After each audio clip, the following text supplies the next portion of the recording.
अस्सलाम वालेकुम दोस्तों, मेरा नाम है इम्तियाज़ अली समर और आप देख रहे हैं summer TV Urdu YouTube channel.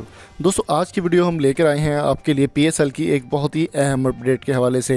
PSL की तमाम टीमें बहुत ही शानदार परफॉर्म करने के लिए तैयार हैं। पीएसएल 5 की अगर बात की जाए तो वो कोरोना की नज़र हो गया था और काफ़ी सारे मैच जो वो डिले हो गए थे। सेमीफाइनल और फाइनल अभी कुछ दिन पहले होकर गए हैं अक्टूबर के अंदर। दोस्तों, पीएसएल सीज़न 6 की तैयारियां मुकम्मल कर ली गई हैं। आज हम बात करने वाले हैं बहुत ही शानदार टीम पेशावर ज़ल्मी के हवाले से। पेशावर ज़ल्मी ने कौन कौन से प्लेयर शामिल किए हैं और कौन कौन सी टीम पाकिस्तान में खेलने को नज़र आएगी। दोस्तों, पेशावर ज़ल्मी के अगर स्क्वाड की बात की जाए तो इस बार इतना ख़ास स्क्वाड उनका तैयार नहीं किया गया। कोई नए प्लेयर या फिर कोई नई एडिंग नहीं की गई। टॉम बेंटन हमेशा की तरह इसमें शामिल और डैरेन समी जो है वो हेड कोच उनको बना दिया गया है।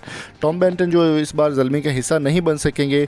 उसके अलावा डैरेन समी इसमें शामिल हैं और भी काफ़ी सारे प्लेयर शामिल हो चुके हैं। वहाब रियाज हमेशा की तरह इसमें है। मोहम्मद इरफान इसमें है। मोहम्मद इरफान दूसरी टीम मुल्तान सुल्तान को छोड़कर पेशावर ज़ल्मी का हिस्सा बने हैं। पेशावर ज़ल्मी इस बार जीतेगी, ये जावेद अफरीदी का कहना है, जो कि हायर के ऑनर हैं और पेशावर ज़ल्मी के भी ऑनर हैं। जावेद अफरीदी का कहना था कि हैदर अली से काफ़ी ज़्यादा उनको जो है वो उम्मीदें हैं और बहुत ज़्यादा उनको वो पसंद करते हैं। लेकिन हैदर अली की परफॉर्मेंस की अगर बात की जाए तो पाकिस्तान वर्सेस साउथ अफ्रीका की T20 स्क्वाड में उनको शामिल किया गया था, लेकिन वो इतना खास परफॉर्म नहीं कर पाए। देखना होगा कि वो ज़ल्मी की किस तरह से परफॉर्मेंस देते हैं या फिर ज़ल्मी को किस लेवल पर पहुंचाते हैं।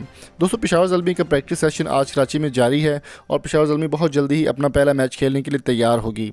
दोस्तों, यहाँ पर एक और ख़बर मैं आपको देता चलूँ कि पेशावर ज़ल्मी का जो स्क्वाड है वो कराची पहुँच चुका है। इमाम उल अकबी इसमें है और हसन अली जो है वो पेशावर ज़ल्मी को छोड़कर इस्लामाबाद यूनाइटेड का हिस्सा बन चुके हैं।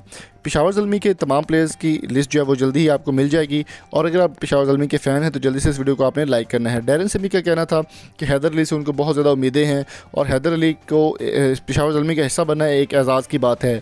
दूसरी जानिब काफ़ी से लोग ये कह रहे थे कि हैदर अली परफॉर्म नहीं कर पाएंगे। दोस्तों, हैदर अली हो या फिर डैरेन समी हो, क्रिस गेल भी इस बार पीएसएल खेलने के लिए पाकिस्तान आ चुके हैं, लेकिन वो क्वेटा ग्लैडिएटर्स का हिस्सा हैं, पेशावर ज़ल्मी का हिस्सा नहीं बन सकेंगे। कामरान अकमल इसका हिस्सा बन चुके हैं। कामरान अकमल का भी कहना है कि आवाम जो है वो पेशावर ज़ल्मी को बहुत ज़्यादा पसंद करती है और देखते हैं पेशावर ज़ल्मी किस तरह के परफॉर्म देते हैं। दोस्तों, उम्मीद करता हूँ छोटी सी वीडियो आपको पसंद आई होगी। पसंद आई तो चैनल को लाइक करें, सब्सक्राइब करें। Thank you so much for coming. Allah.